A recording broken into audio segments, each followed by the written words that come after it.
Thank you for joining us for EMBCA's The Hellenic Warrior Ethos, From Antiquity to Modern America panel discussion. My name is Lou Katsos, and I will be moderating today's panel of a distinguished group of panelists whose backgrounds span military service, martial arts instruction, combative training, and competitive combat sports. Participating in the conversation will be a U.S. Marine combat veteran and combat instructor, John Biliris, martial arts instructor and educator, Andreas Mendelos, Hellenic combatives and MMA instructor, martial artist and technologist, Eric Hill, martial artist instructor and cage fighter promoter, Alrey. Handrich may not be with us today because of some family issues, but we're going to introduce him anyway a little bit later. An amateur MMA competitor and university student, Elias Hill.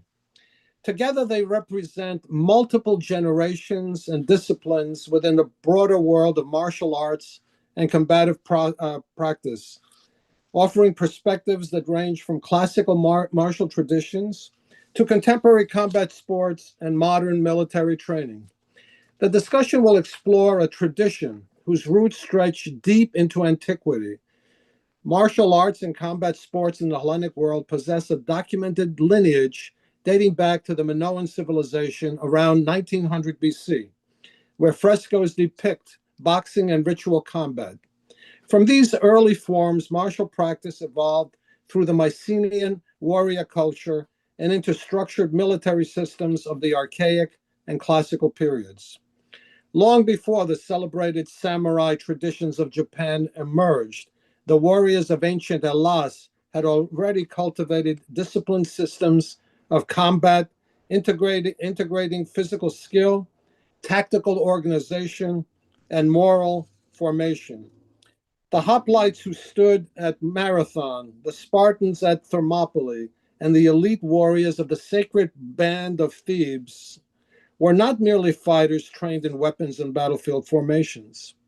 They were participants in a broader cultural system in which martial training was inseparable from civil identity and philosophical thought.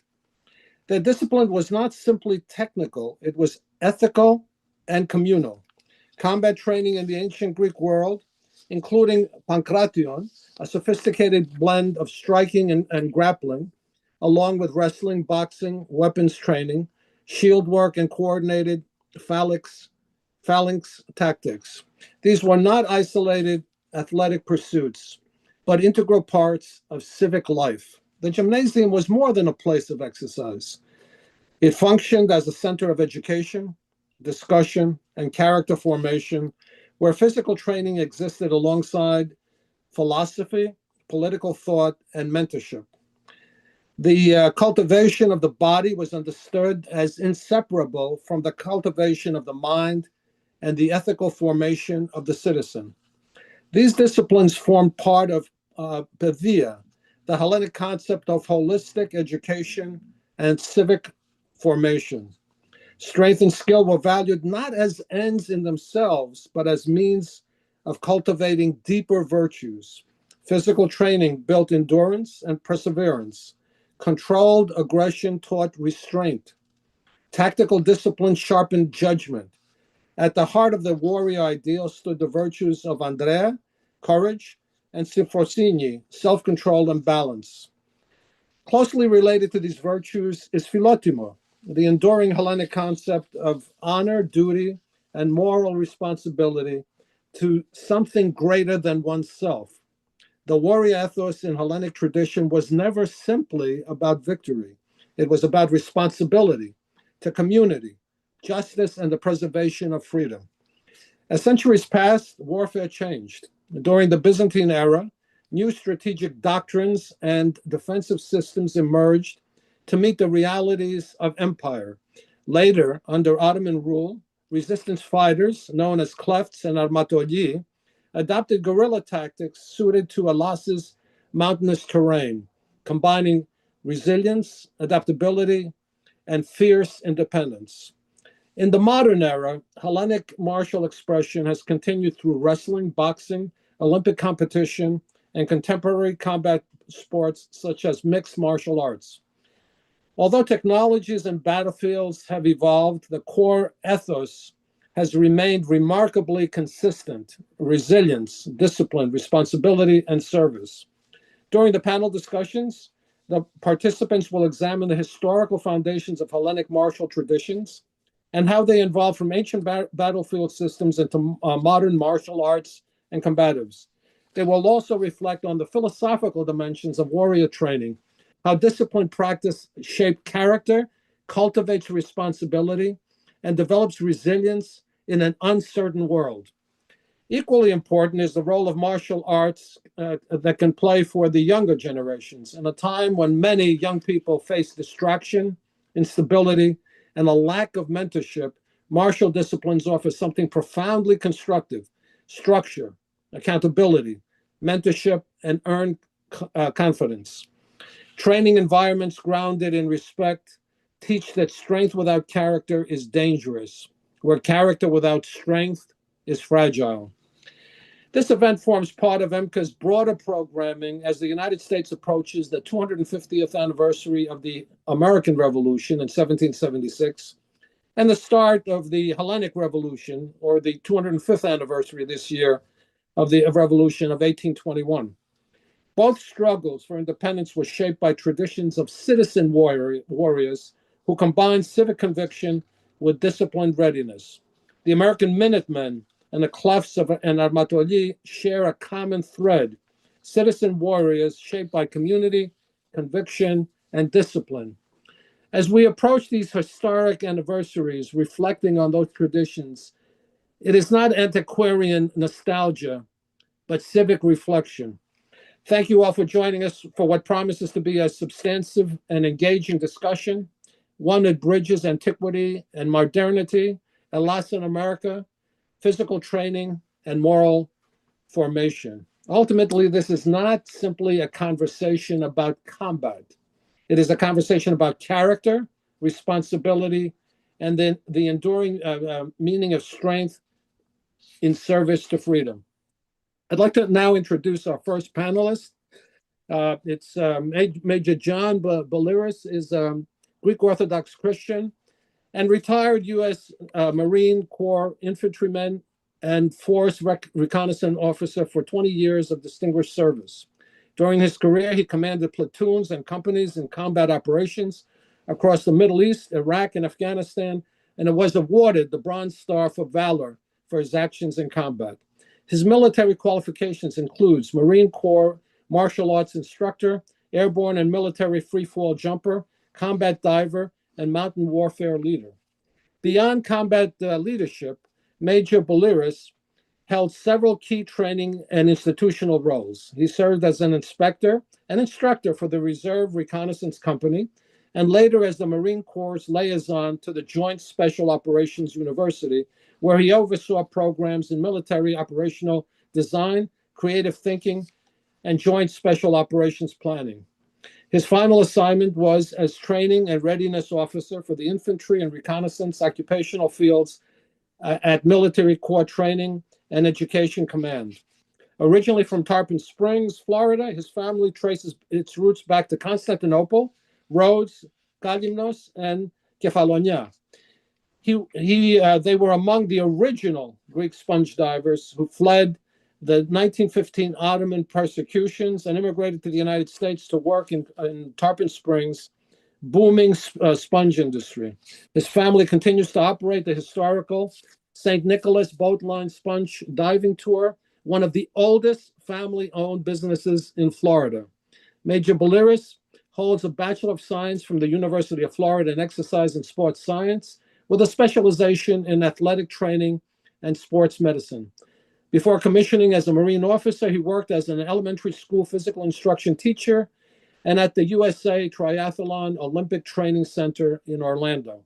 Today, he owns and operates a 10,000 square foot fitness center in Tarpon Springs, where through his CrossFit affiliate, CrossFit Spongers, he trains individuals ranging from age 3 to 93. A CrossFit Level 3 trainer, he continues to serve his community alongside with his wife, Patula, of Laconian and Epiros descent, and their children Olga and Michael. Welcome, John, and thank you for being with us today. Thank you, Mr. Katsos. I appreciate that. And greetings, everyone, from wherever you're calling in from. Thank you for joining us and obviously investing your time in hearing what I and the rest of the panel have to say. I do have a very long history of experience with exercise science, and fitness, and then my 20-year career in the Marine Corps, spending time in combat. So being able to combine those two, I feel has a very seamless transition into what we're actually going to talk about today, discussing a warrior ethos and how it relates to character development, and also your resiliency and preserving freedom and civil society, which I think are very important aspects. And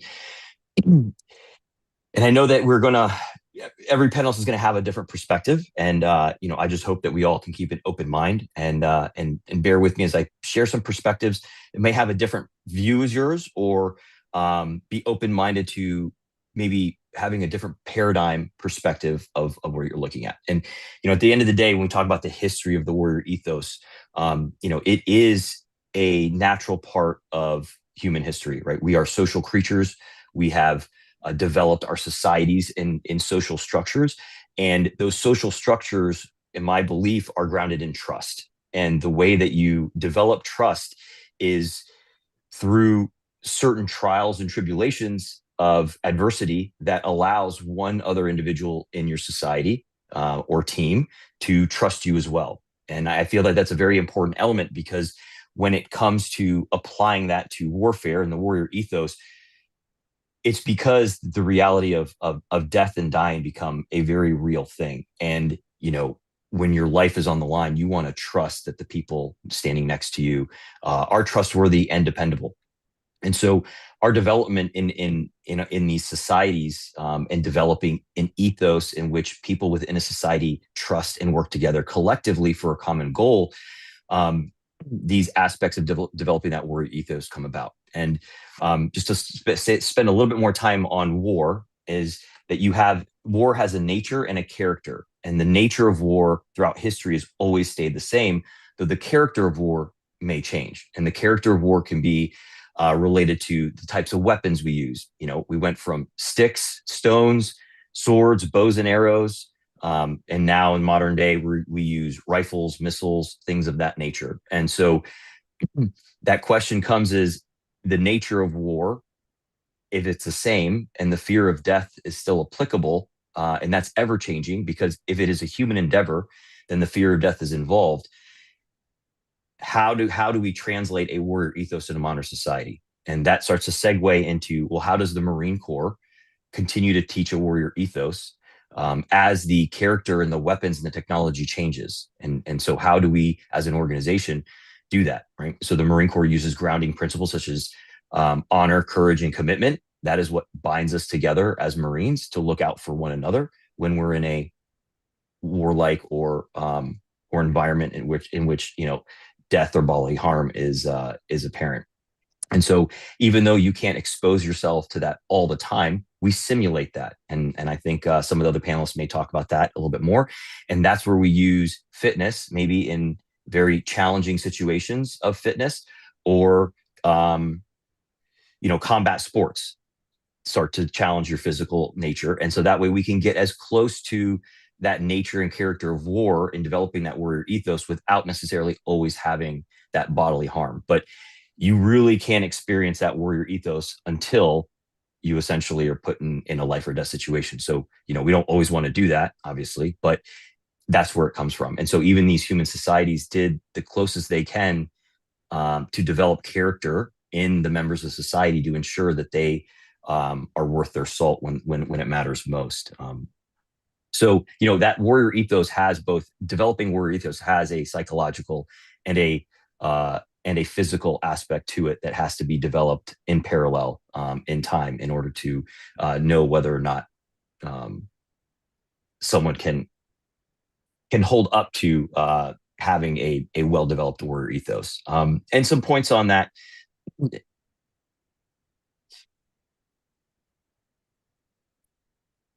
There's certain elements, and I'm going to say that it really comes down to trust and honor. Those are the two most important elements we can debate that, but again, character kind of comes back to being an honorable person, right? And that honor makes you trustworthy. So trust and honor are very important, both in these ancient societies, whether it was ancient Greece, all the way to the modern day. And so, when we use, from my perspective, when I use fitness, such as CrossFit, that is a methodology that we use. It's a fitness training methodology, a strength and conditioning methodology. That by nature of that fitness program builds trust among the individuals in the class. And it seems very obscure because we're used to the idea of fitness being a group class, and the instructors kind of maybe when we were remember the days of like Richard Simmons, where the instructors in the front jumping around.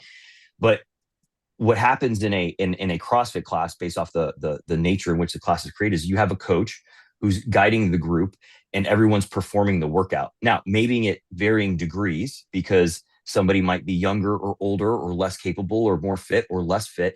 And so you adjust the workout to what they can do.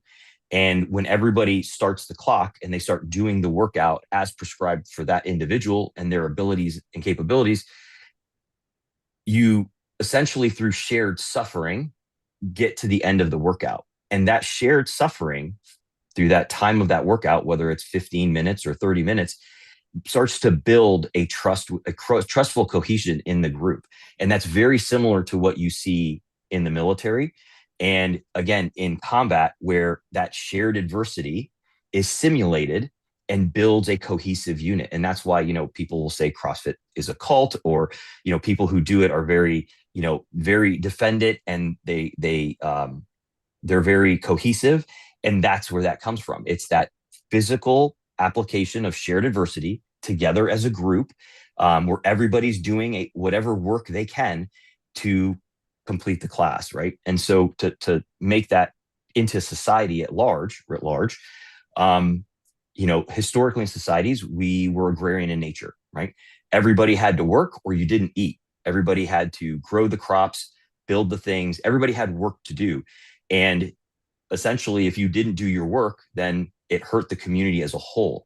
And we don't see that as much in modern society because we are very individualized. We're not as close as we were. And everybody's not so dependent on the community structure. So we don't see that as much anymore. But that does translate to fitness. That does translate into building a warrior ethos, and does translate how militaries, using physical training in adverse environments, build a warrior ethos. So I'm going to stop there and pass it back to you, Mr. Katsos.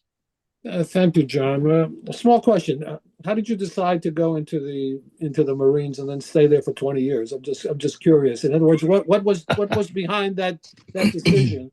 And then I'll have another question after that. Sure. Well, I'll start with both my papus. So both my papus served in World War II.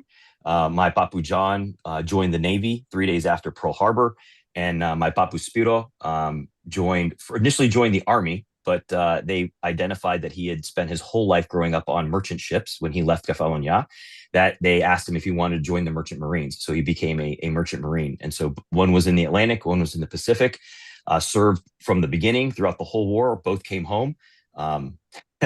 Very luckily, Papu John survived a kamikaze attack, and Papu Spiro survived a torpedo attack. So again, I'm grateful to be here, grateful for their service. And so, growing up in Tarpon Springs in the 80s and 90s, a lot of those old timers were around. And so when I would work on the sponge docks, work on the boats, at the end of the day, I would sit there with a lot of the old men and they would talk about their war stories and things like that. And so I just had a lot of respect and pride for, who they are and what they did. And so when 9/11 happened, I was inspired to join and finished my college, and then decided to commission as a Marine Corps officer. Well, so in other words, it was the grandparents and obviously 9/11 that did it. And how did you decide to go into the fitness business? Because that's also like an interesting scenario. How did you start that? What was that about? It's an interesting intersection. So I grew up playing sports my whole life. I started, as a kid playing soccer, started martial arts when I was young. And then in high school, track, wrestling, football. Well, my just before my senior year, I tore my ACL playing high school football and had to have it reconstructed. And so when I had gone through the rehabilitation and they were bringing me back up to par, so I was going to miss the football season, but I could wrestle again. So I was driven to succeed, and I was very impressed with the whole sports medicine arena as far as physical therapy, athletic trainers, and such, and that inspired me to go to college and study sports medicine.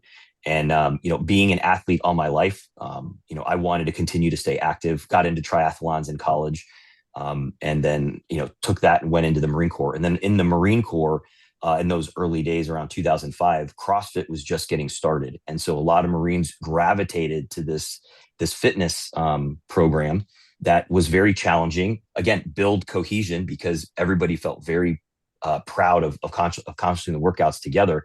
And that's what drew me into the fitness realm. And so now that I've served my country for 20 years, I want to come home and serve my community and help them be fit and better people. Very good. Thank you so much. Our next panelist is Andreas Mendelos.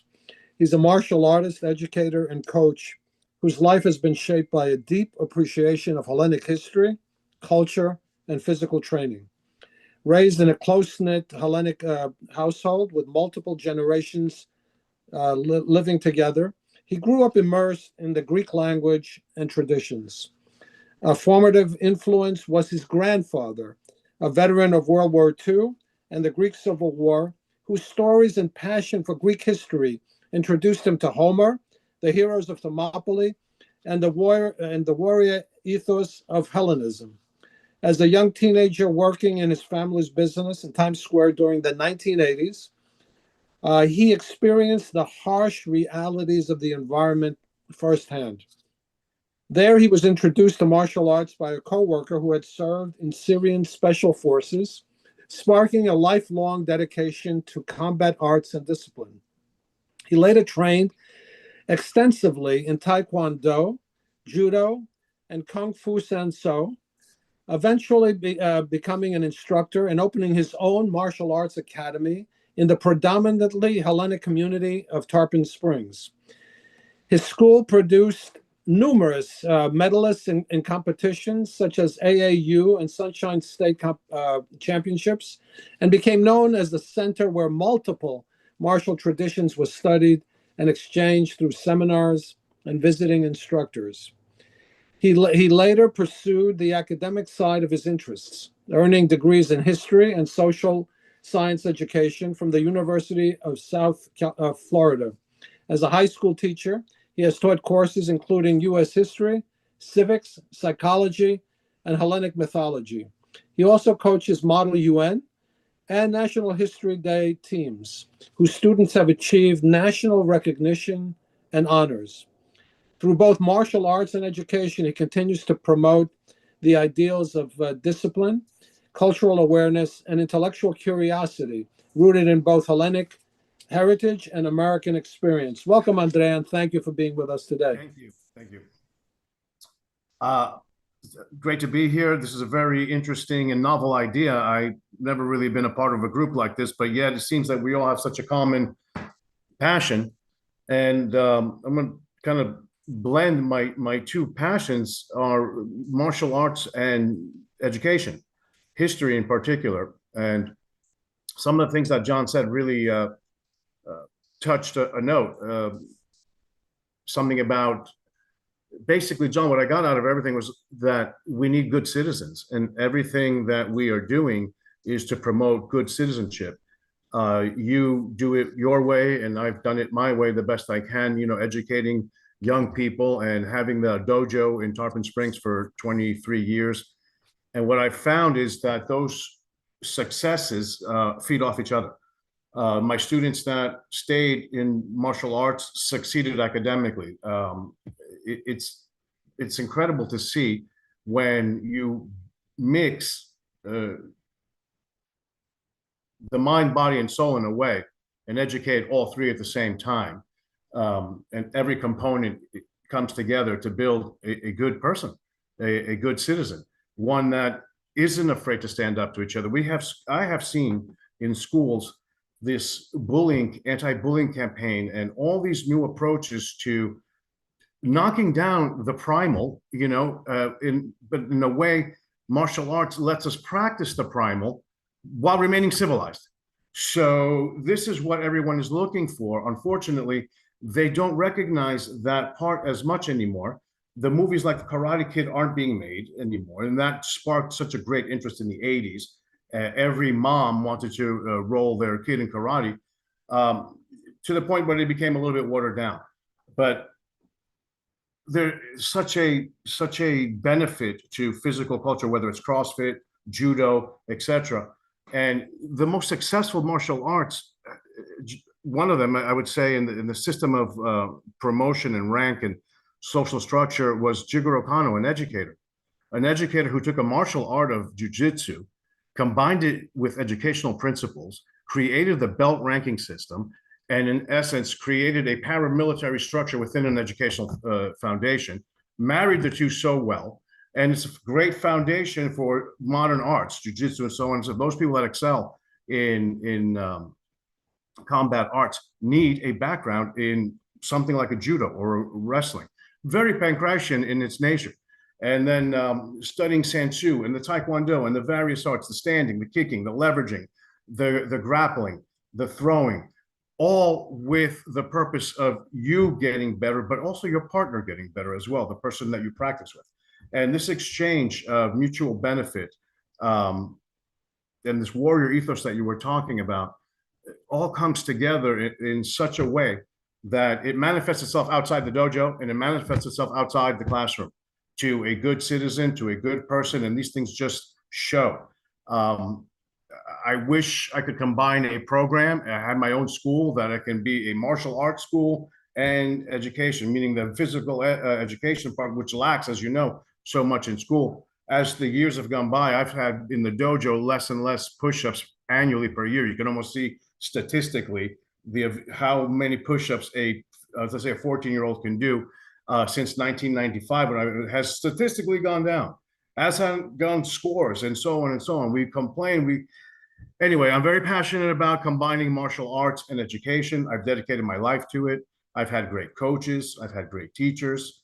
I go to Greece often. I look at the rocks and see that what we talk about is something that no matter what trend comes into technology, the root will always be there. And I think the Greek spirit and the Hellenic spirit has captured that root long ago. And I'm very proud to be a part of that. And I've done my part to pass that along to future generations. And quite proud of my work, honestly, with the future kids. And that's all. That's my Andrea, let me ask you a question. In the 1980s, you were working at a family business, obviously in Times Square. What was that business? It was an electronics store called Cosmos Camera on 42nd and 8th, and we had a lot of characters coming in and out. That was a rough area during that time period. It was the height of the crack epidemic, and getting to work in and out was an adventure. So you learned to look, to have those like you had to look in every direction all the time. So I would never want to go back to that stage, but that level of awareness and mindfulness, I think, played a part in my future development. Just you can't trust everybody, but at the same time, that it did spark. We're talking about that primal element. It sparked that primal element of survival and having to fight at a young age to get out of trouble. Right. Now, you've trained extensively in different forms, from what I gather from the bio. And how did you start? And okay. How did you go from one to the other? What was that all about? I started with Taekwondo, and I was in Taekwondo for a bit. At the same time as I had started getting ranked in Taekwondo, I was working security I moved to Florida. And in Florida, some friends of mine were running gun shows, the gun show circuit.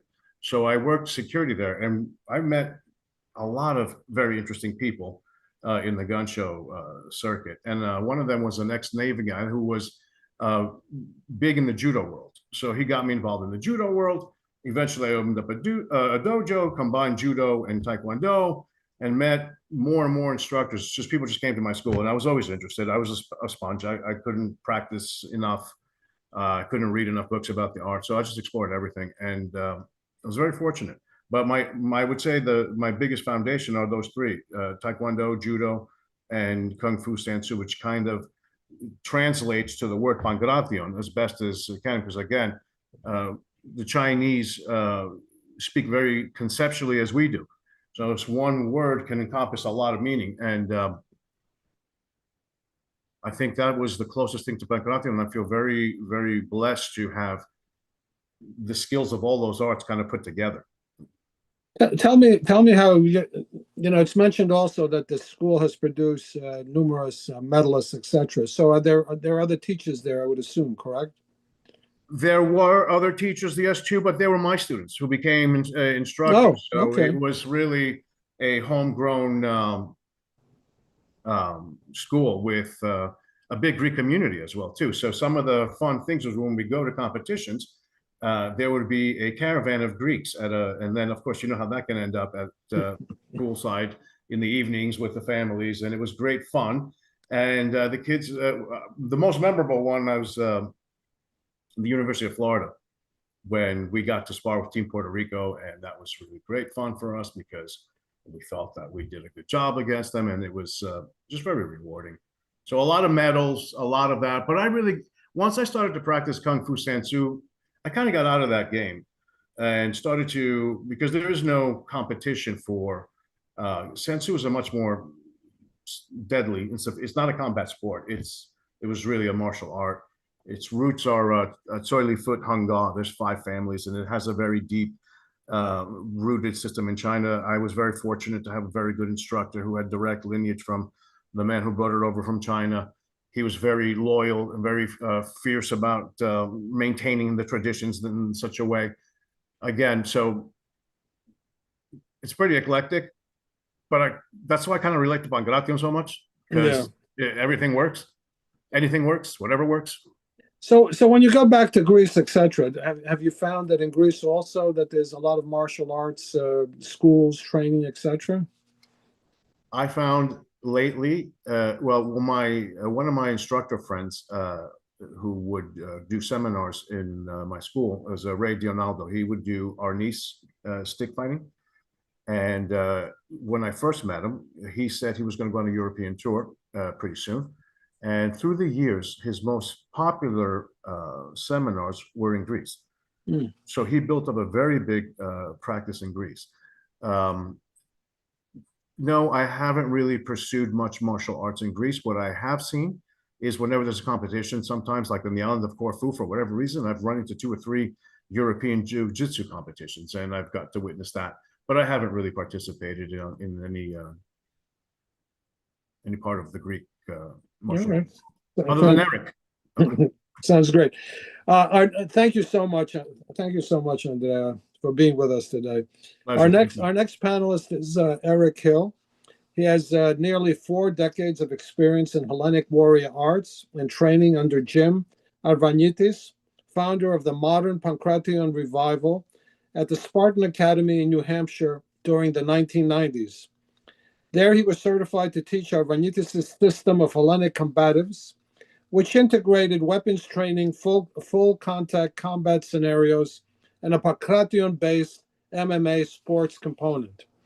As a professional mixed martial arts competitor, he fought in the United States and abroad and appeared in martial arts books, magazines, and videos documenting the modern revival of Hellenic combat traditions.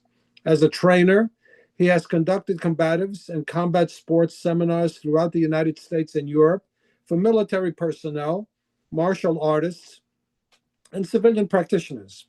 In 2014, he created a Hellenic cultural martial arts program for diaspora youth, which led to martial arts demonstrations during Greek Independence Day events in Tarpon Springs at Greek festivals in Florida.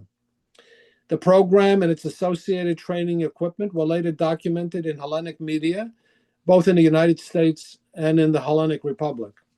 He currently develops the Olympic MMA training framework with his son Elias, integrating Hellenic philosophy, history, and cultural tradition into modern combat training. Professionally, he holds a degree in computer engineering and works in the technology sector. He has represented or presented research on cyber defense and military intelligence and private sector conferences, including in NATO's Suda Bay in Crete, where his work has been published in the organization's annual journal. He serves also as the director of EMBCA and an officer of AFCEA Orlando chapter, a Greek Orthodox Christian who speaks and reads Greek. He and his wife, Efharis, whose roots are in Macedonia and Pontus, are raising and have raised 3 children within the Hellenic tradition. Welcome, Eric, and thank you for being with us today. No, thank you, Lou. I want to thank all the panelists. Unfortunately, one couldn't attend to the family emergency, but we'll do him justice too. Costa, if you could pull up the slide deck. What I want to do here is we always talk about connections, and this is a quick one. John and Andreas, we had a gathering a while ago, and I have a very long one. This is not that. But I do actually have artifacts that tie everything together, even from the era of the Romei to the Revolutionary era through the 20th century. And it's all through cultural artifacts. So this will touch on that a little bit. This is just the title page. If you can go to next slide, that'd be great. And this is not meant for me to go over. This is just a snapshot of some aspects. I do have a black belt that at the time I started studying martial arts as a 14-year-old, would now be called a McDojo. That term I think was coined in the late 90s. Couldn't agree with it, met a lot of good people, black belt in a year and a half. But really I consider my training to have started 1992 with Jim Arvanitis in his staff at the Spartan Academy in Manchester, which I always tend to note, ironically, is just outside of where the Sons of Pericles was founded. This system, a lot of folks have read about it. It is a lot of misdirection. Actually, truly was combatives with a component. And when I started, this is documented in an article you'll see later, June of this year, where I touch on when I started, it was me, the college student, Special Operations Forces, infantry, and other folks, SWAT, etc. And I had to apply 3 times to get in. So this is a very interesting scenario, and I ended up training very intensively for years. If we go to the next slide. I love to show this picture. This shows a continuity of stance, not to mean that things are indicated directly. What I will note to the right, this is circa 1500 BC. This is in the Athens Museum, I believe. Youths on the island of Santorini. It's a fresco. They think it's on Santorini. It's actually not. It's in Athens. I've seen it there. This picture in the middle is in Pondos, and then we'll show a map. I think I included a slide there. Why this is important, we talk about weaponry. If you look at several dances that still exist, they are weapons dances. The Greek weapons dances did not die, as is recorded in some martial arts media or some mythology. Several regions, those of us that are deeply involved know they exist. I know men in Greece today from these different regions that were taught blade work as children, and thus the way they dance reflects it. And unfortunately, the way you see some of these dances performed, it becomes obvious that the younger generation wasn't taught how to use weaponry. And it's reflected in the way they've changed and altered the dance. That may be a part of the discussion later, perhaps not. And to the left, here's maybe some young Greek Americans doing some full contact simulated training outside, ironically, the Ahepa House in Tarpon Springs. What you'll notice the stance. I actually do teach that stance in full contact. I teach how to strike. And you will notice, actually, if you look at bare knuckle striking across Europe and pictures and transitioning to photographs, it's a similar stance. So it's just something I find very interesting in this slide. So next slide, I promise the others will be shorter in time. This is just the map I wanted to show.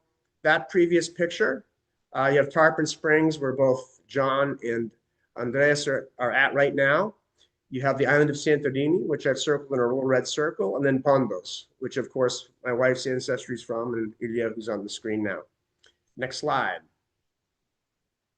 I love this one. This is a kit I put together. The reason I was able to construct these, when I was training with Jim's team and became staff, we had limitations in training folks how to use knives. You don't train with real knives on people. You may on inanimate objects. But when you're training full contact, you use rubber blades. So to get over those limitations, I assembled these kits with a lot of testing. Ironically, those slimline goggles, John actually has a pair of those in his kit. They're very, very useful in a layered format to keep retina damage from occurring. So if you're training folks to train against blades and you're really doing full contact, you want to blow out a retina, whether you're a civilian or you're in the military. So on the left, you'll notice this relic. This is from the Museum of Heraklion. This is a picture they actually have out. It's a ritual kit. I just thought it was extremely interesting that Greeks from that time period forward to now were symbolically carrying them on sashes, not as a matter of convenience, but also a matter of culture, because you wouldn't have been making statues like this out of clay without that being important to you. Next slide. This is a picture on not a picture. This is a marble on the Parthenon, or was. This is reflected a specific set of mechanics, single weighting. I found it interesting. A lot of folks over time, including Greeks in Greece, posing, and the mechanics isn't understood. I could actually show you on heavy equipment what he's doing. Ironically, a well-known Dutch Thai boxer, because a lot of these are qualitative things. You don't have to have a degree necessarily in physiology or be an expert. This particular person actually was a champion Thai boxer from the Netherlands. He single weighted when he punched. He also single weighted checking kicks. So he could actually do this also. He figured it out qualitatively. I can actually show you how this is done on a heavy bag or sparring with somebody. But you can hit very powerfully, either with your fist in a hooking format, which is what this is, or straight in. But I just find it interesting. This is knowledge right in front of us, preserved. He's against a mythological creature, but this is actually a real way of striking. Not opposing, but actually hitting with power. Next slide. So coming to the frame, this book was redone a couple of times, so I have multiple dates. 1996 is where the picture to the right is from. I'm here, that's Jim, one of the other staff member. I believe that's, yeah, he's actually Cretan American. So that's that cover. It is a format of a statue. I think it's the second iteration of the book. And that's me on the right, just showing a continuity. Go to the next slide. 1998, I think I had moved to Florida. I had a few professional fights, and I moved back because my family is still up there. And we had an academy that I had left up there, a Spartan Academy. I think we was in Andover or North Andover. We had come back and taken some pictures for a magazine article. Jim was in them constantly at the time. He's still actually doing articles. And this is us in a series. I was training a couple of guys. I figured they'd take a few pictures, and we were working on ankle locks, heel hooks, and choking. Next slide. This is just a note. This is a Grand Masters Council called the World Head of Family Soapship Council. I was in Jim's entourage a few times. This is just a couple notes. Myself fighting professionally, but more importantly, showing a transfer of knowledge also. My student competed in a full invitational grappling tournament. So all the Brazilian Jiu-Jitsu practitioners came, and they didn't realize we were grappling all the time. She went an open weight and she won that event, but we really weren't going for the grappling event. We really used full contact fighting as our core simulation. She was actually preparing for this cage fight. And as far as I know, it was the first female cage fight in Florida with some limitations, and the competitor outweighed her by quite a bit, and she still won. Shortly after that, I was preparing for fights in Japan, and I was taking her to tough woman contests, and as a result of that, taking on 2 women, staggered in the night and knocking them out multiple times. She got an informal invitation to Christy Martin's gym. I don't know if you know that. That was in Orlando at the time, and she was the champion. So a couple of her people came over and offered an informal contract for boxing, ironically, because I'm not a boxing coach. Next slide. This is just me tying together more culture. 2001, there's a Cypriot dance called the Rabani. I actually learned the dance. If you perform it correctly, it is not the tacha where you jump and skip. This is a Rabani. You actually single weight and you chafe the wheat. There's actually an old video. It was on YouTube at one point. I think I took it down, but it shows actually how to properly do the dance. You're stepping and you're single weighting, wrist flexion with the Rabani. So I show this as another cultural artifact, but this is knowledge that's right in front of us. It's not jumping. You see a lot of the way the dance is performed now. They're confusing the tacha footwork with the Rabani dance and what it actually is. You're in the field cutting wheat. Next slide, which is not that different than using other weaponry. This is a holiday edition of Black Belt Magazine 2002. I'm with both of Jim's sons. We decided to emulate the Skama. We go, where's the best place? I think this was shot in Anna Maria Island. Is either here Anna Maria Island or Clearwater Beach, Florida. I can't remember which one. But we decided to do a reference to the Skama. We said, hey, where's the best place? Let's go to the beach. So this was published out of LA and distributed worldwide. Next slide. This is some samplings. First mixed martial art, that's me getting elbowed in the head. This was released 2009. I believe we flew to LA for this. And that's still out there, used by some people. Flip next slide, please. These are the kits we came out with. In fact, if I step away, you'll see the Star of Macedonia there and the pillar in the background. So this is out of the little private training area we have here. I like to show the equipment, so if anyone goes, what are they using? They can freely go, hey, that's pretty neat. Let me try to throw that together. Next slide. Again, tying together culture. This is me with some of my volunteer work with some of the youth. Elias is actually in there with his brother and sister and some other kids in the local families. But more importantly, I'm showing an 1880s photo in Thraki. So you're tying together practices. And it's kind of interesting when you talk about these some of these aspects. If you go to Hellenic Dance Festival, we'll talk about folks that are past a linear tradition versus folks that are rehearsing based on what they're seeing in video. Inevitably, a lot of these things are a mixture. And when you talk about science and warrior ethos, which we're going to get into in a little bit, which is why these programs for really young kids exist, it's actually important to look to, I believe, to tie to the past. And I think I know Andreas and John feel that way too. So I like to tie these artifacts together. Next slide. This is alluded to in my intro. This is one we did. This is my older son. We're out on the main drag in the parade, and we did a live full contact Kundati demonstration. You could hear the staff clacking, clacking, clacking. It was some pretty intensive practice because these were hitting full contact. Ilya was there. I think he's up to the left. Next slide. This is a trip that Lou and I went on 2021. I thanked him profusely. We sat down at the Old City Hall.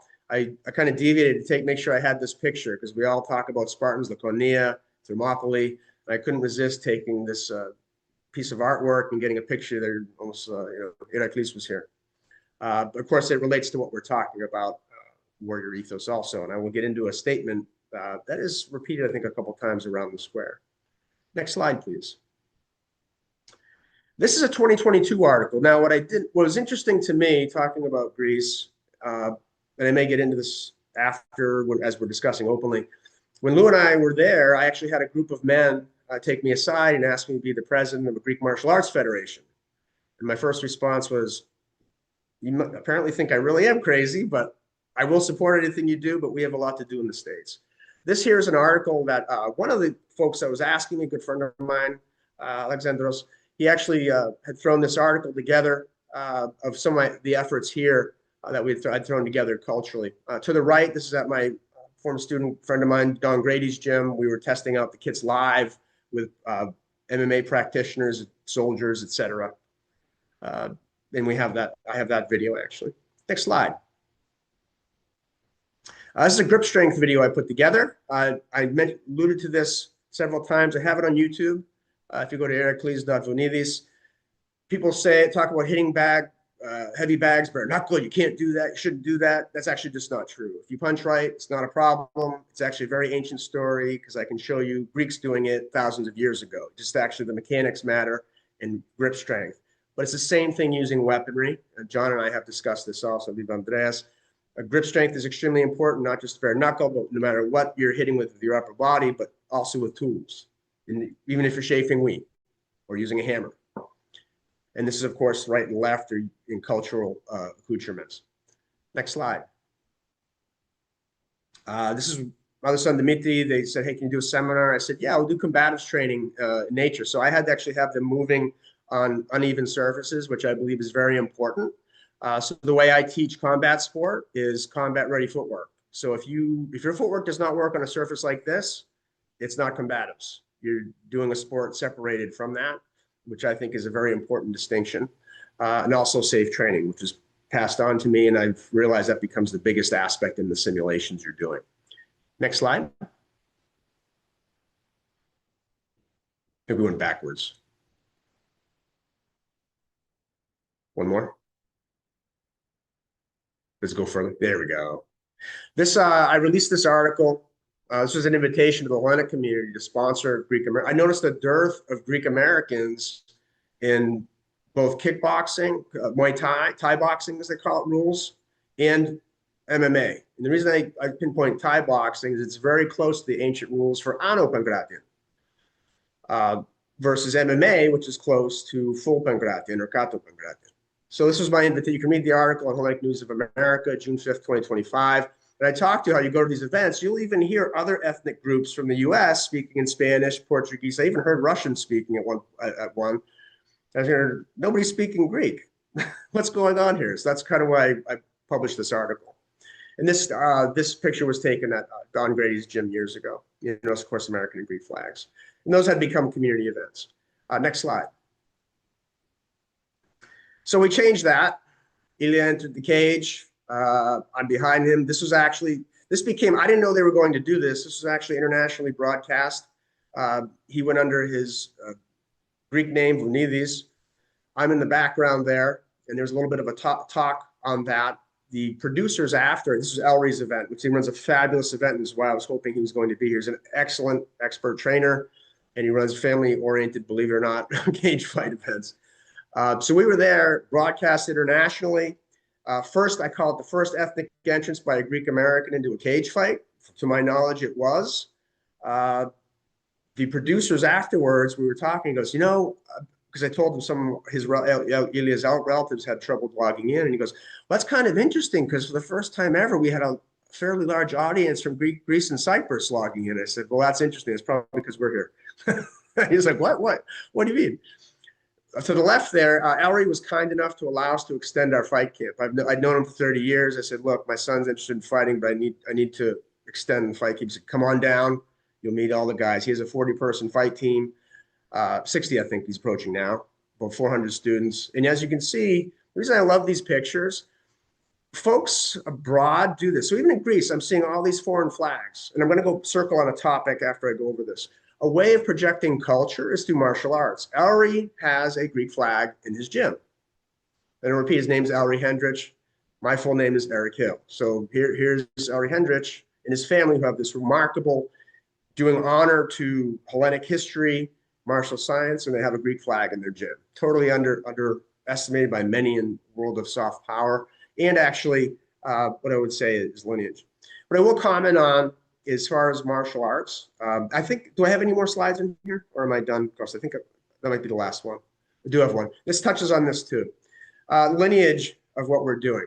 There are still wrestling events, without EEST and one of several other locations, very ancient wrestling events still held in Greece to this day. In the discussion I had with Andreas, and my teacher was actually trained that way in his youth, not a big deal, these things are still happening.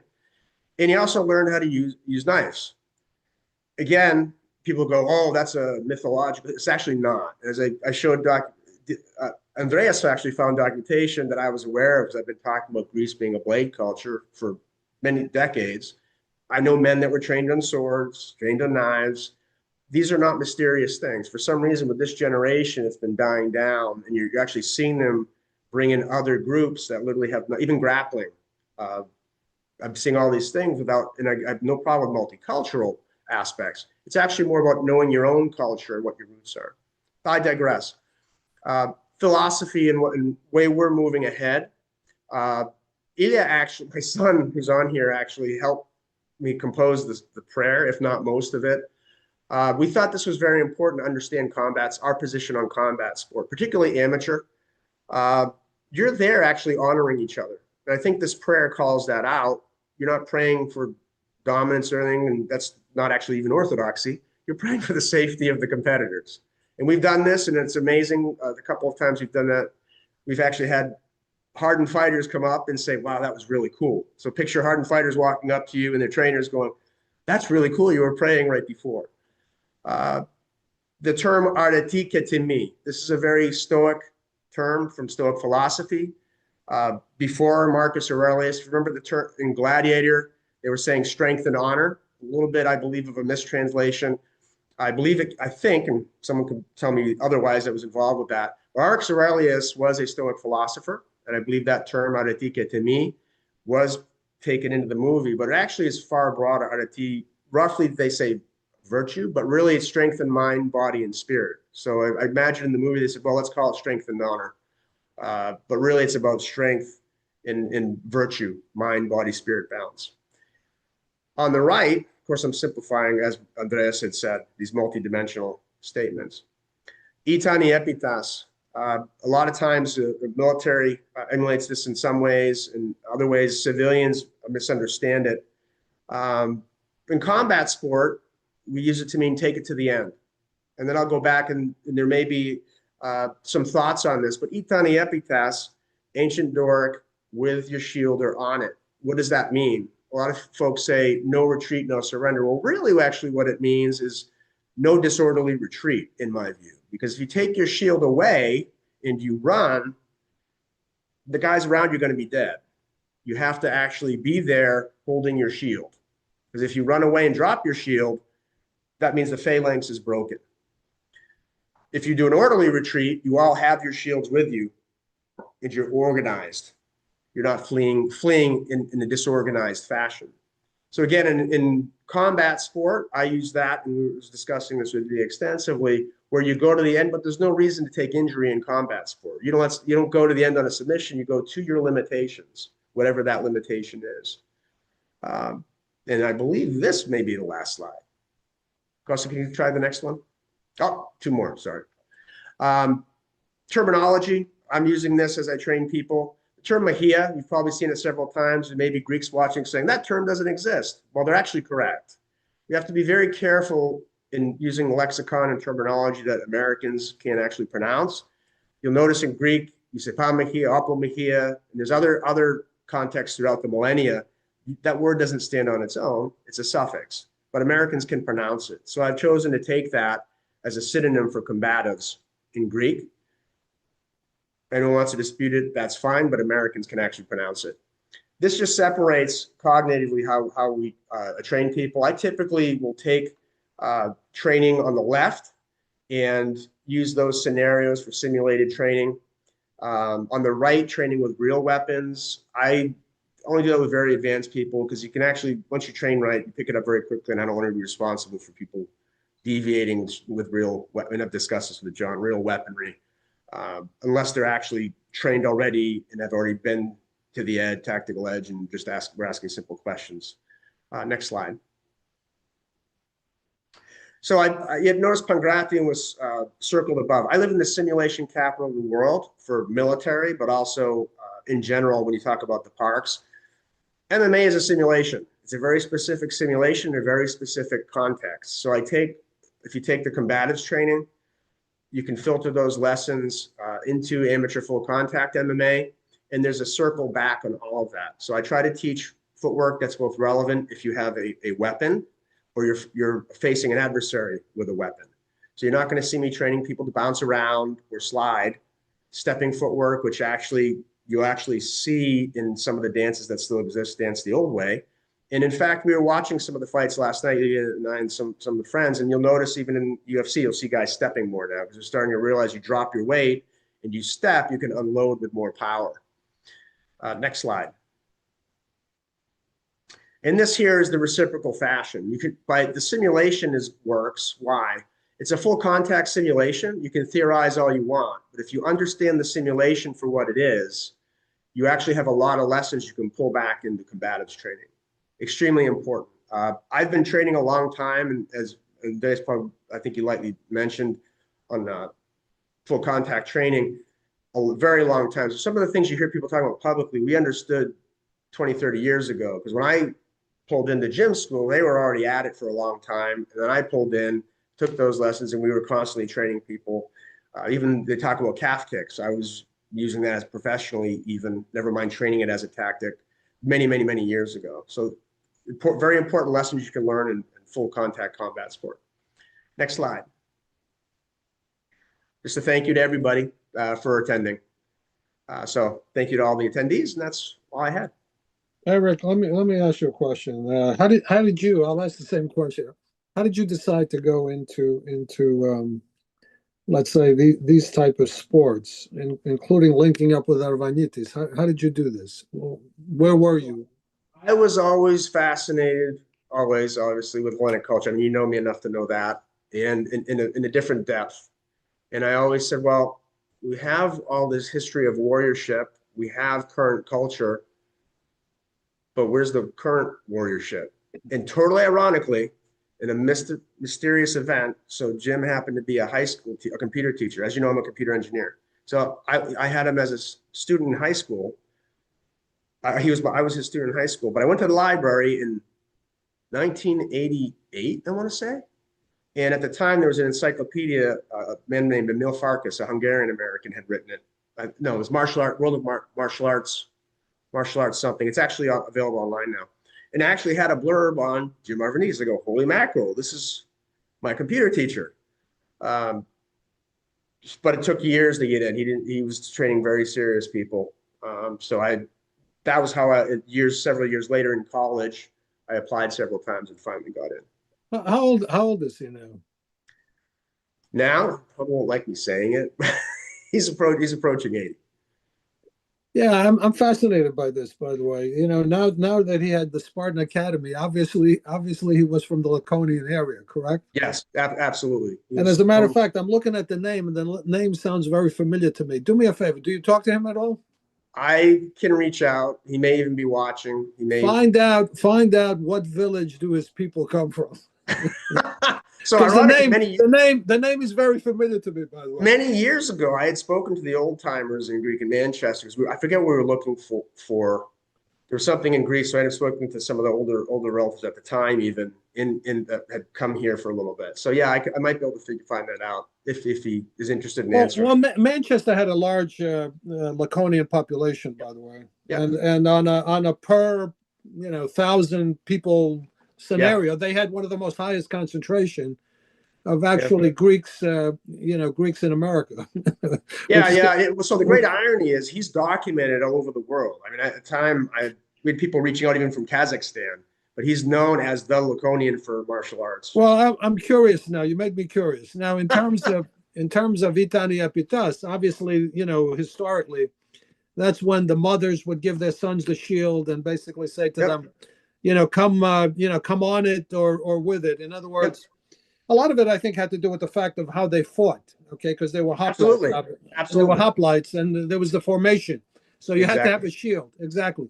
The shield of Leonidas. and if you fled unorderly, that means you dropped your shield. If you were orderly, you all went together. You had to go together in order to win. That was the hoplite way. But I'll just go off on a tangent now because you mentioned knives, and I'll mention something that many people don't know.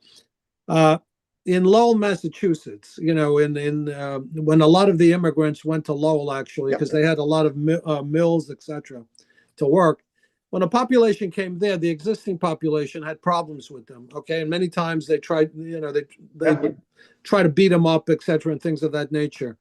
Till finally, and this is documented, by the way, not by Greeks, but by other people in historical books. So at one particular time, what happened was, the Greeks decided to get together, and somebody pulled out a knife and stabbed somebody. No, so the Greeks were very skilled with knives.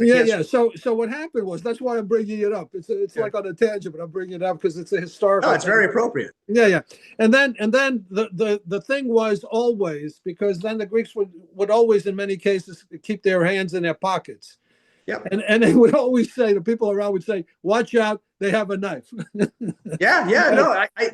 So it's funny, Jim had put in a few magazines many years ago and into the 90s even about being trained in knife fighting and grappling as a kid, and some people would accuse it of some mystical origin. It's actually not. It was a common thing. Everybody had a knife. I remember when you were talking about knives, I remember my uncles, actually. And exactly. They were very skilled with knives. No, that's exactly what I'm talking about. And there's even a documentation from the island of Kefalonia. Now, if you look at the Pondi, too, when they come over, they all had blades everywhere. I still know men that were trained on short swords and sabers and all across Greece. But there's an academic document. Actually, Andreas brought it up, I think last year, Andreas. And he goes, hey, Eric, have you ever seen this? I said, yeah, it's the slide deck I have for something else we were doing. And they note a game they had for dueling. And the game was, you insulted me, we're going to duel. He'd pull the knife. Whoever won was they only cut the cheek. They didn't kill him. They slashed the cheek before the other guy. Yeah. That's highly skilled. Eric, anyway, thank you. You brought me down memory lane. So you got to find out where Jim is from now. I have to find out what his village is. Okay. With that, I'd like to introduce our next panelist, and it's Elias Hill. Elias began his training in Hellenic martial arts through the youth cultural program developed by his father, and participated in martial demonstrations at Greek Independence Day celebrations in Tarpon Springs and the Orlando Greek Festival. During high school, he became a competitive varsity wrestler, achieving several tournament victories during his senior season and qualifying for regional competition. In 2025, he expanded his training into mixed martial arts, completing an intensive fight camp with his father and at Valhalla MMA in Port Charlotte. By his 19th birthday, he had competed in 2 amateur MMA cage fights. In one of those bouts, he made history as the first Greek-American fighter to enter an MMA cage with a fully symbolic Hellenic cultural entrance, featuring the Olympus MMA battle banner, the flags of the United States and Greece, and the traditional Pontic cultural elements.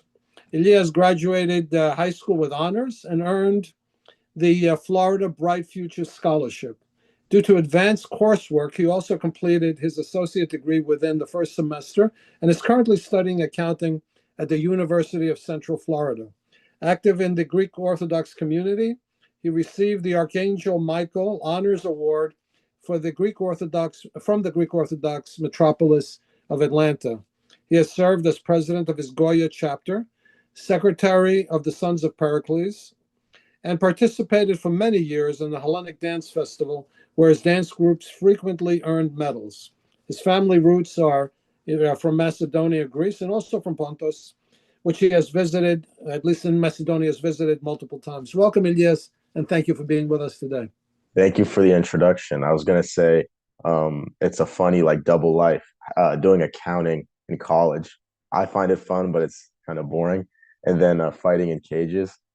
After my first fight, I like broke my nose. So after that first fight, it was huge brown like bruise across my face. And that was on a Saturday night. And then Monday, I had to go to my, managerial or whatever accounting class. So I'm in there and there's all these other people there, and my nose and my face was all busted up. And I'm there like filling in, the accounting information, but it's fun. Before you start, let me ask you a question. So when everybody saw you, you told them you were in a cage fight. What did they say? Oh, I was telling people I fell down the stairs, and they were like, "There's no way that's true." Yeah. And then when I told my teacher, hey, can you help me out with this assignment? I had, I had to be a little bit honest. I was, hey, I had an MMA fight. Did not believe me at all, which would be the weirdest lie to come up with, but she did not believe me at all. But it's fun time. I don't have too much to say, but I'll just go over like what I've been through, like starting wrestling. I know it says that I got, medals in my senior season. I will say I won some at the end of my junior season too. I started wrestling in high school around like my junior year. So I did like some striking before that when I was younger. But again, it's kind of hard to understand, when you're young and you're doing stuff, it's more of like a fun hobby thing. And I got into wrestling, and that was a very fun, completely different than what I've done. My freshman to sophomore year, I was in the gym, lifting weights, and then I thought I was strong, and I go to wrestling, completely different world. Had to learn a lot of stuff, how to get into, like Mr. John mentioned, shared suffering, and that was a huge thing in wrestling. I thought we would go there and it would be fun, and we do some double legs or whatever. But our coach, we do, long practice, and it's okay, now we're done. And he's like, no, that's part one. Now we got to go run. We got to do all this other stuff. A huge part of practice, we'd complain all the time. A lot of it seemed pointless. Like we would do, similar to how my dad said, like 1 hour of technique drilling, 1 hour of, we're wrestling each other really hard. And then after that, we do like 30 minutes. We're dead tired. zapped of energy. And we would do these partner drills where we'd have to like carry each other and run around. And if you're the last one, you're gonna get, ridiculed or whatever. Like you do not want to be the last one. So you got to be fast, you got to be strong. And of course, like I was like 160 pounds. There wasn't a lot of people towards my weight. They're either a bit lower, a bit heavier. And you don't want to be the heavy guy going with the little one. So I'd go with my friend who was like a 175 pounder. So a lot harder to carry him. And we do all these like, kind of like idiotic things, where we're carrying each other. We're doing these weird, like heavy, I'm never going to do this in a wrestling match. But the whole point was you're tired. And now you're doing these heavy, difficult, hard, pointless drills with your, wrestling partner. Because the whole point was, to learn and all that. And then that really built the camaraderie in wrestling because, of course, there's like the, warrior ethos applied then to like a combat sport where, I don't want to kill this guy. I want to beat him in a wrestling match. Sometimes you win, sometimes you lose, sometimes you win your match, but your foot doesn't work too well. You got to go and wrestle again in 30 minutes. It's a very, emotional and difficult experience. When you're really trying to win for your team, you really want to get these wins in. And the people there for you are your wrestling partners, your teammates who know what you've been through. So it built, Mr. Andreas said, it builds that like mind, body, spirit, because you have to have your body has to be strong. You can't let your mind escape you. And there's that soul connection where, you have to have that camaraderie with your teammates because the backing, you don't want your body to give out. You don't want your mind. And then you have to rely on other people, even though it's an individual sport. I always say this, wrestling is an individual sport. When you wrestle, you're the only one who wins. You're the only one who loses. It's all up to you. But for being an individual sport, you really have such a group connection that a lot of other sports don't really have, and I think that was it's a very unique like idea that can be extrapolated to a lot of parts of life of, although you're the one doing it and you're the one putting yourself out there and you're the one who has to be dead tired in the third period trying to win the match, you're down by 1 point, you still have your teammates there with you. They want you to win just as much as you do. You're the one going through it, but you still have that like support, and then going into MMA, it's very similar too. You have that wrestling pattern and mindset, but then now, there's a whole new world of like, how are you going to get punched? What's going to happen here? So I liked it because, wrestling was, unique and it was different, but, MMA is a lot more dynamic, like when I go in for a double leg, this guy can do a whole bunch of different things. So it challenges what you think you can do and what you think is possible, starting out in wrestling, I was horrible. And you have to kind of learn, you're not as strong as you think you are. You're not as capable as you think you are. And that's perfectly okay. What matters is that you're able to learn. And then going into MMA, huge shock too. There's so much stuff that you don't realize is possible. And even outside of, you don't want to, you're not training to hurt people. You're training to, learn how to grow your body, grow your mind. It's almost kind of like you're in math class again, and it's funny because you enjoy the learning, even though you don't get punched in the face, your nose gets kind of beaten up, your head gets hurt, but there's a beauty in like honing yourself and then in turn honing your teammates. Like we mentioned, like in those partner drills, you're getting better. So is the person that you're going with, it's like a two-sided thing. That's why I really like MMA is because there's so many dimensions to it. And it all builds off of each other. All the lessons build off each other. And then you're building off of all those people next to you. When you get better, the other person gets better. Iron sharpens iron.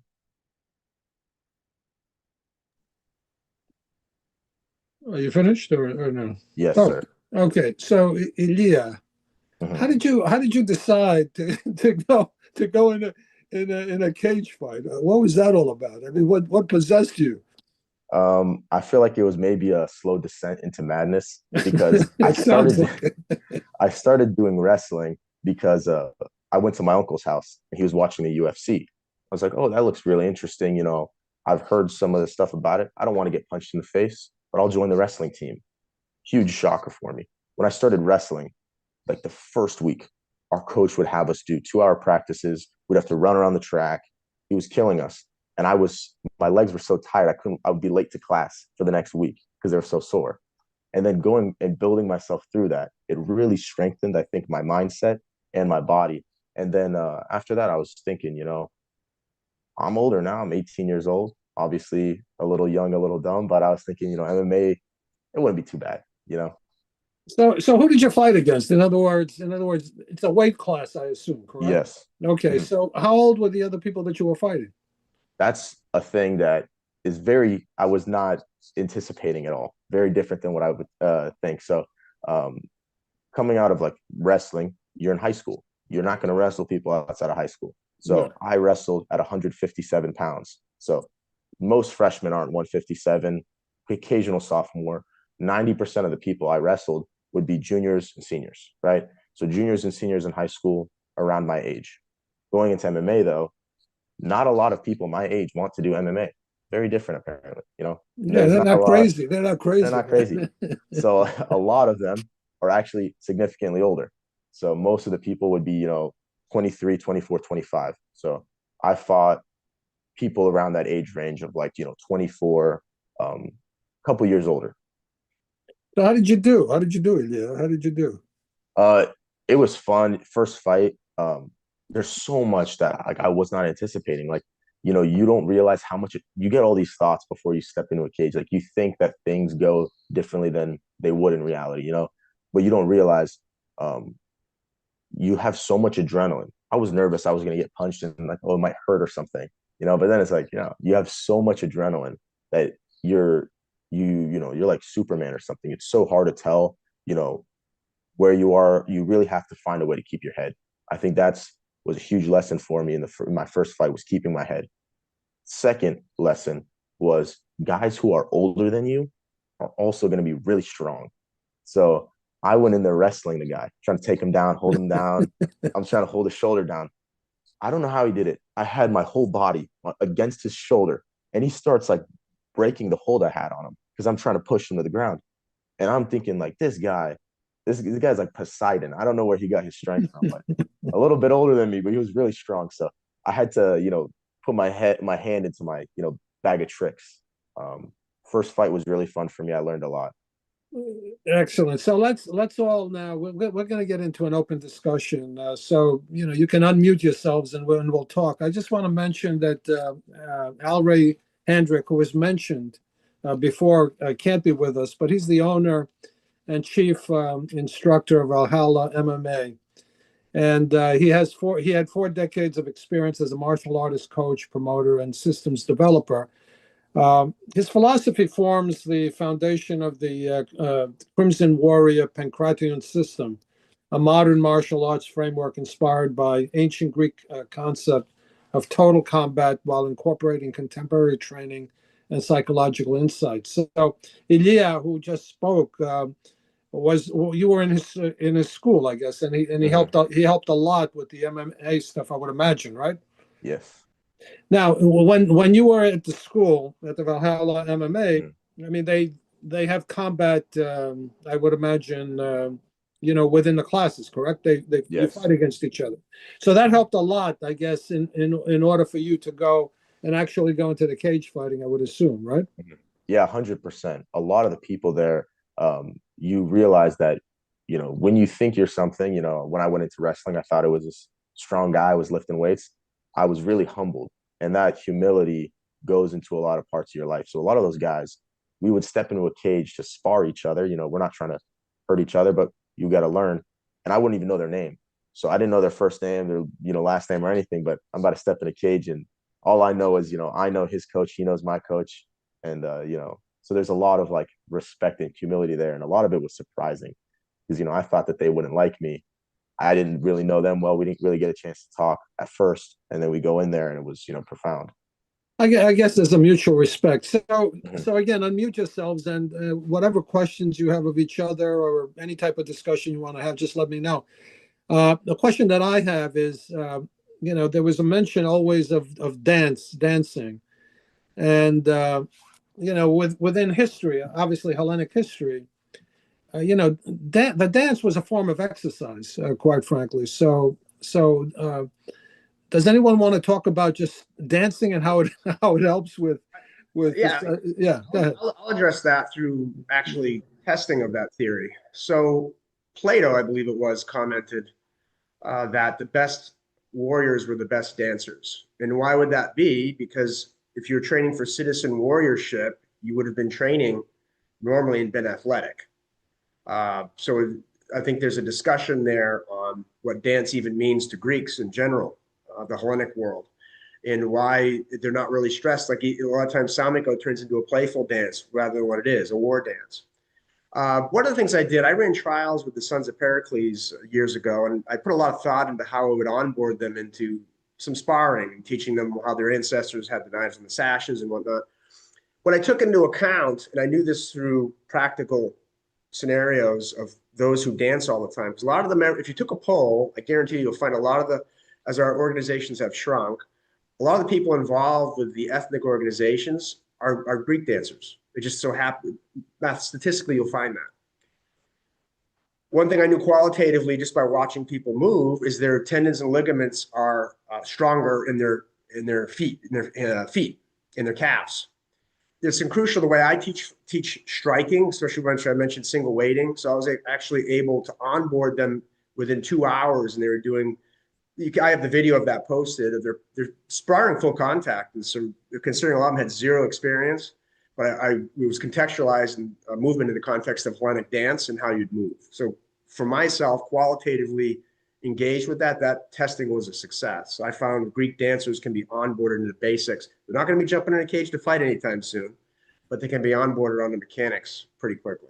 No, but I think the movements are important and the strength aspects to it. Like, for example, when you look at the history for, including in the Revolutionary War, and they mentioned that a lot of the exercises had to do with dancing, in particular, like, let's say you have a dance like in Epirus or in the Moria, like the Tsamiko, for example. Absolutely. Okay, which had to do with leaps and this and that, and one person holding another person with one hand, and all the rest of that. And then just jumping, because in a lot of cases they had to jump onto horses and stuff like that. Absolutely. And running, because in many cases they had to run through the mountains, that type of thing. No, I totally after they stole a goat or something. No, I would argue some of those dances, when you watch them, they were for psychological preparation for war, and they were for actual strengthening. Others, if you watch the dances from Cappadocia, Pondos, even like I said, the body from Cyprus, is actually emulating tool use, weapons usage, while you're reflecting the dance and back to how you'd use it. So all these different aspects of what a war dance is are very, very interesting. In fact, I think I've discussed it with everybody on this panel, actually, in the past. They discussed their thoughts with me. Yeah. All right, guys, open up. Any questions you have of each other, thoughts, please.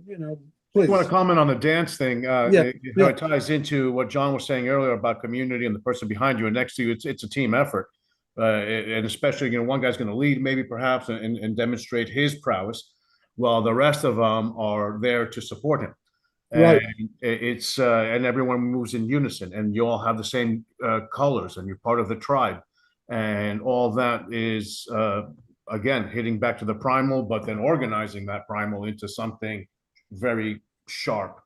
I think it's cool. I think the dancing thing is a great idea, and I incorporated a lot of ballet style exercises into the training that I was doing early on with the Taekwondo, and found that's some of the best training that they use for dancers.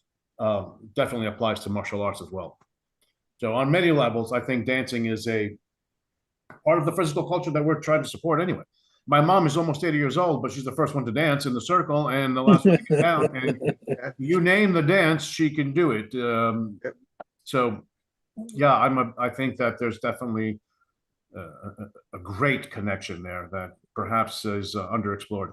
Well, what's interesting is, and I'm sorry I interrupted, John. Go ahead, please. So, from a CrossFit perspective, and this is in most of the strength conditioning world, right? We have what's called the 10 domains of physical skills. And that includes like cardiorespiratory endurance, stamina, strength, flexibility, power, speed, coordination, agility, balance, and accuracy. So any physical skill you do will hit most of those points more or less than other things, right? And so, with training for combat, right? It becomes a necessity. So you do it, whether it's fun or not. But if you want to make training continual, then you make it fun. And dancing as humans is actually pretty fun endeavor, right? And so getting together with a community, it is community building, right? Greek dancing specifically, because there is physical contact. You are holding hands on the shoulder. So there's a physical connection with the people around you. And then you're moving in synchronization, but you're also hitting a lot of those 10 general skills that also develop your body, right? And so take it to a modern martial artist that we all respect is like Bruce Lee, right? He loved to dance. He would ballroom dance, and he felt it made great footwork. So a lot of these things translate. And I've talked about this with Eric, is even with the Samiko, when you watch the footwork, you're actually clearing the ground as you move your foot forward. Well, if you're on a rocky, uneven surface and you're moving in a phalanx or in synchronizing with other people, you want to slide your foot forward, get it set, and then slide the other foot and then move the other foot forward. So now you're actually clearing the ground of rocks while you're carrying heavy armor, right? And you don't really want to be in a lowered flex position unless necessary, because that will start burning the strength in your legs. So you want to stay as upright as possible, but move smoothly until you need to brace and lower, at which point, you are exerting a lot of strength in your legs. So, it's kind of, a lot of this does have a lot of crossover into developing those specific skills. And bringing it back to the warrior ethos is, why do we even have a warrior ethos? Why is it necessary? Why has this developed? Because, even in Greece, we aren't the only culture to develop a warrior ethos. They may be different in many ways, shapes, or form, but why do we even have one, specifically, I think is a great discussion point too. Can I make one more quick comment about the dancing? Make a lot of comments. Make a lot of comments. Two of my instructors came back from World War II and opened up Arthur Murray Dance Studios under the GI Bill, coincidentally, which I thought was just, I never thought of it until now. Like that, how there's that crazy connection. One of them taught ballroom dance in Las Vegas, of all the places, and the other one here in Florida. And it's funny how you're right. They moved in with such grace. How they switched it from martial to that's, I don't think I was ever able to do that. I don't know who I was speaking with. I can't dance very well. I've learned how to root, and I've tried to get a little looser as I've aged, but I find I can do certain dances, but I'm not as fluid as I would like.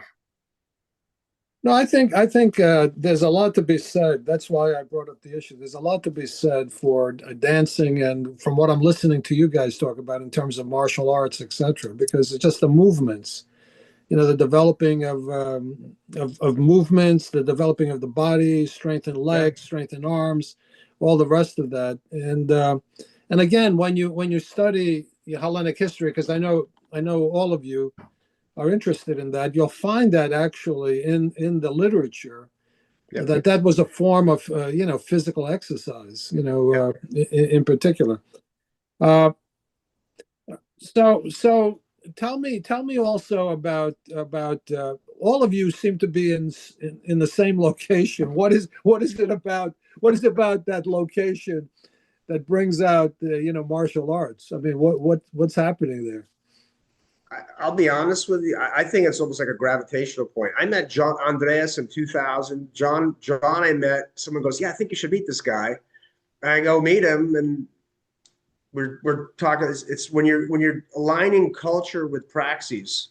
I think Florida, and particularly that West Coast area, ends up being a drawing a nexus of a whole bunch of things that pulls you in.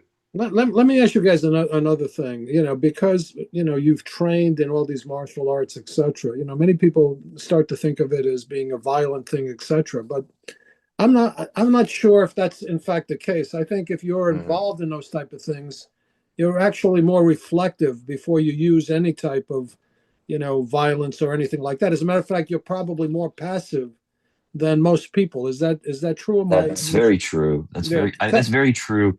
And that's the problem with people who make that statement to say, oh, martial arts training is violent.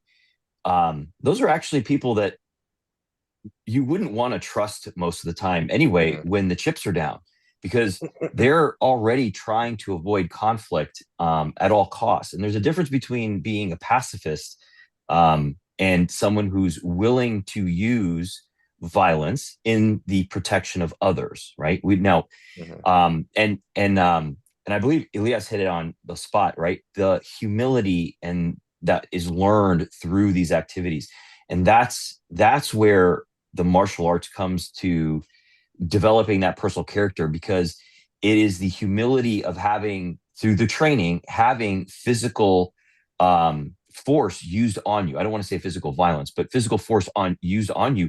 And now you know what it feels like. So when we talk about being sympathetic and empathetic, you become more respectful of having to use that violence because you know the damage it's going to do. And as long as you're not a sociopath or a psychopath, you know, you don't enjoy that. You don't enjoy that. And you realize that when I have to do this, I'm doing it against my will, and only in the protection and preservation of myself or people around me, those around me, or the people that I love. And that's, you're going to find most people in the military will most often be the first anti-war people you'll meet, because they know what the cost is. They don't want to do it. They will if they have to, but they will not try to do that, right off the bat. Right. Yeah. And Andrea, you mentioned something that I found interesting, but true. Okay. Where you said that if you do an analysis of how many people can do push-ups today, or how many push-ups they could do versus 20, 30 years ago, whatever, there's been a decline, just a physical decline in the population. Do you want to just elaborate a little bit on that? Because I think you're correct. I think you're more than correct, actually. I'm sure there's multiple factors. I'm sure there's diet, there's lack of exercise. I mean, look at a picture right now of kids on the beach, or just people on the beach in general today versus 1975. 76. There's a big difference in the body shapes and people. I mean, I remember riding my bike from sun up to sundown. That was the great part of being young and climbing trees and etc. And just being part of nature, being out with nature, being on the ball field. I think some of our kids still do that, but I think generally that's declined so much. Our food also. I mean, these kids, I don't even recognize what they eat in the lunch. I teach high school. I go down to the cafeteria sometime, and it doesn't look like real food to me. It looks plastic. It doesn't. You can tell it's not nutritious and so on. I think we've overburdened ourselves with technology, and maybe that's good, but we've disconnected ourselves from the value of this too. I mean, why do you need to have physical strength so much in a world where we value comfort above all else and convenience? So it's kind of almost in some ways anachronistic, and it's kind of goes a little bit backwards and against modern society. I don't really have a straight up answer. I think go ahead, John. There's a couple factors that kind of combine. Like there are modern considerations that does add to the decline of people's physical health or general health, physical wellness. But exercise, even back to the ancient Greeks, has been an integral part of your self-development. So human society, for the most part, had been physical labor, agrarian in nature, in which exercise was either done to prepare for war or to prepare for sport, if you were preparing for like the Olympics or something like that. But those were the exception, not always the rule. Everybody was just typically active. So doing exercise was for fun, was kind of the exception. But training for war and training for sport were, depending on what you did as a lifestyle. But they were simulated. And some of those games would simulate war. And going to what we were saying, that too, is all of a sudden we're afraid of the sun. I mean, the moms are putting sunblock on kids' faces. It's ancient kids trained in the sun. Yeah. Dirt. You ate the dirt. You got your intestines got stronger. Your vitamin D, your bones got stronger when you fell off the tree. It was all part of. I don't remember a day not going home without my mom waiting at the door with like Bactine. Like, all right, mom, my elbow and my knee today. And it was a wonderful way of growing up. Yeah. I don't know what happened along the way. It was part of the whole, part of the whole educational system, the pedia. Agreed. In other words, it was a holistic thing. Yeah, So, it was part of education. It was part of, civic formation. And when we talk about Plato, by the way, Plato was not his name. The reason why they call him Plato is because he was Platos. In other words, he was wide-shouldered because he was physically very fit. So that's how he got his name. So physical training, and just the mental stuff was all part of the whole educational system, which it was a change. When I was younger, because I'm older than you guys, I think, by far.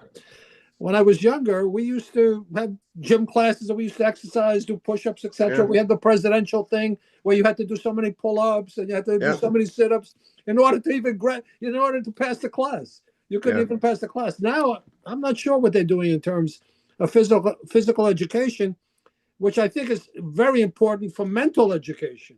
I think it's very important. somehow we came under the impression that these things make the strong stronger and the weak weaker, and that's a big misconception. I agree.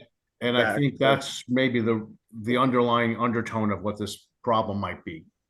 And that's actually part of my reason for kind of coming out of the shadow too. I've noticed exactly what Andreas is talking about. That misconception is exactly the problem, is that it's not actually elevating kids who are weaker. It's the misconception that it's making kids that are violent more violent. It's actually de-escalating the kids that are violent, helping the kids that are weaker defend themselves and build that egalitarian fortitude. That's why this existed for thousands of years. Yeah, and I think everything we're talking about is the people who are violent are not what we're talking about at all. These people shouldn't even be, taking martial arts, etc., because their head is in the wrong place, quite frankly. That's not what this is all about. With that, guys, let's wrap it up. So what I'd like to do is just get some final thoughts, and I'll go one by one. John, some final thoughts about today and what we talked about. Just your thoughts. Yeah, I have a lot of final thoughts, so I'll try to. No, please, take your narrow it time. down. Don't worry about it. Well, I mean, there's a common theme, right? There's a common theme that there is a need for developing, a need for preserving a warrior ethos for strong societies, right? And as Andreas pointed out, developing the citizen, right? Developing the good citizen. There is a physicality aspect to it, and as Eric pointed out, right, there's the mental, spiritual, physical aspect to it. All of these things are very common throughout. And, if creating, cultivating, and preserving a warrior ethos were easy, we would have a strict manual for it. But you can read about how the Marine Corps develops a warrior ethos and leadership, how the Army develops warrior ethos, and they're not identical.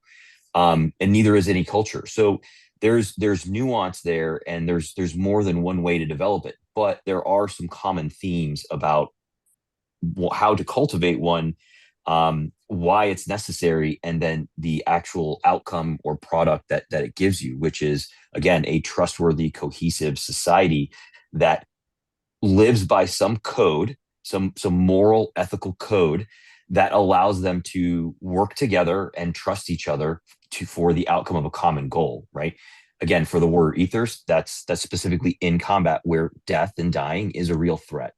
And I do want to add this, because it's not meant as an insult. It's meant as to give a sobering reality of what it is. We want to develop a warrior ethos, and we're going to use as many skills and drills and tactics and strategies as we can to develop it. And everything we do, other than being in real combat, is a simulation. And in reality, no person's one way or the other is better, other than the most severest of schools are best. And that is a quote from Thucydides, right? And that is the actual quote above the door in the Marine Corps infantry officer course. He who is reared in the severest of schools is best. And so if you are trained in the severest of school, at least relatively more so than the person you're up against, chances are you're going to be the better man, woman, or society to persevere. And the reason I say that is because we all know that it's a simulation until it's the day that it's for real. And no one knows how they will perform in real combat, in a life or death scenario. And I say this because I have met a lot of people that were maybe loud and boisterous, and you thought that they were the biggest, strongest, toughest guy. They were the physical strongest, the toughest. They were the fastest. They were the best. They did everything right. They were the smartest. But the minute the bullets started flying by, they stopped dead in their tracks. And you would have never thought that individual would have done that. And then some of the people that are the smallest guy, who always showed up, worked hard, persevered, kept to himself, when the chips were down, that person rose above everyone else. So there is no way to know until the moment of truth, right? And most men want to be validated. They want to go to combat to know, hey, am I worth it? Am I going to let people down? Am I going to let myself down? And in reality, you don't know. So you use every method you have available to cultivate a warrior ethos, to simulate combat as close as you can get, with the idea of, being humble, am I going to be good enough to persevere and not let myself or my team down? And I think that that's an important thing, because again, you just have to be humble, because you really don't know what it's going to be like until you're in it, and what decisions you make. And I'll leave it at that. Yeah, and the concept of discussing teams becomes very important, because it's not just about you; it's about everyone around you, and everything we talked about, relates to that. Quite frankly, Yeah. Thank you so much, John. Andreas, some final thoughts on today's session? Absolutely. I'm very happy to have been part of this, and I'm glad. Thank you, Eric, for inviting me. Also, very nice to meet you, young Eric. It's kind of really cool to hear a young man with. You sound very advanced in your thought process, so I appreciate you understand hubris, which takes a lifetime to learn, and it seems like you've got a pretty good grasp on that concept. I think that's important, and I appreciated what you had to say. So really, that was inspiring to see a young guy that can think and fight. I want to also say to John, what you said about that too is yes, there's always that possibility that we will be in that situation. But I think when you know what you can do to someone and what someone can do to you, I think we carry a sense of projection with us. That keeps us out of those situations a lot more than having us look for them to prove ourselves. So that, even though the martial arts are very paramilitary in their approach to that, but it's also good citizenship, like we were just discussing. And you know not to put yourself in the situation, or you stand at a different angle, or you look for the exits. I mean, there's things that you don't have your back a certain way. I think all of that is just that awareness training that also comes along with it, and prevention is, I think, underrated when it comes to that. Yep. No, I agree with you. But absolutely, though, you always have to be ready. My seafood would always say, you got to train to hit the 95-mile-an-hour fastball. No one's going to throw you an underhand pitch. So there's no sense in practicing, half speed and so he was very adamant about that. And you brought that point up. I thought that was kind of cool. Tying in warrior ethos to a modern society, I wouldn't know where to begin exactly, other than just continue the basics.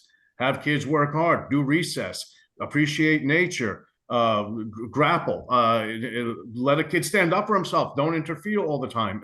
As a teacher, that's something that I very much despise. It's like, let that kid stand up. And if there's an issue, then I will come in and help. But if I solve every kid's issue, that kid can't solve any issues in life. That person will not know how to navigate through life when they become up with a disagreeable person. And then it all gets crazy. And then you hear all these, a lot of what we're hearing in society, everyone's a victim, everyone's oppressed, everyone's something, because no one has the courage, I think, to stand up for themselves in a way where they lack that warrior ethos. They also lack the common sense, and they also lack brotherhood too. Citizenship, call it what I think that might be my big takeaway. Martial arts, education together equals good citizenship. Thank you very much, guys. I really appreciated being a part of this. No, thank you, Andrea. Eric, some thoughts about today? I concur with the spectrum of what was stated here, because there's a lot of fluidity in what we're discussing. What I will say is the amateur MMA genre as a simulation, I believe, in and of itself, and experience can help be a base to install where your ethos, especially in civilians, although the Army actually has their championships too. I was hoping Alrey would be here because he has a very interesting scenario he's outlaid where family-centered cage fight events. The next event is Gods of War, a Greek-themed event coming in June, which we're hoping to have Alrey ready for, and hopefully others on the fight team that will be other ethnic groups on our team, hopefully, maybe ready, maybe not. But I think it's a very interesting scenario where people come together and honor each other in the cage, and they walk away respecting each other. So for me, all of this is intertwined between culture, ethos, and again, as Andreas so eloquently stated, becoming a good citizen. Thank you, Eric. Elias, some thoughts? Yes, of course. I feel like through this discussion, like a huge thing that can be observed is the direct connection between, culture and, combat, in the sense of like how our culture speaks to, the body, the mind, and the spirit, and how to hone those different areas to become, a good citizen, a good person. And I feel like as our society advances, right, we always prioritize, mind. We always, want to be smarter. And, of course, the push-ups go down, we care less about our body and our soul. But, Socrates, two famous of his quotes, one of them is know thyself, which I feel like is very important for the soul. And the other one is, it's a shame for a man to grow old and not witness the beauty and strength that his body is capable of. In the pursuit of mind, we've forgotten the importance of body and soul. Very good, Ilya. Thank you so Thank much. And Eric, you had shown one of the metopes of the Acropolis, and what many people don't realize that a lot of those metopes actually have to do with a dance. And what they used to do is it has to do with the procession of bringing the new peplos to Athena and providing it to her, by the way. So in the ancient days, every year they would have this particular celebration, and it would go towards the Acropolis and bring the peplos, or the garment, let's say, that the idol would wear for the year. And if you look at the metopes, actually, you would see that dance, that communal dance, actually. Yeah. So it's very interesting because you also showed there how there's also fights between mythological creatures. Thank you, gentlemen. This was a very interesting, and I think an important discussion for young people also in particular to listen to this, so people can understand that when we're talking about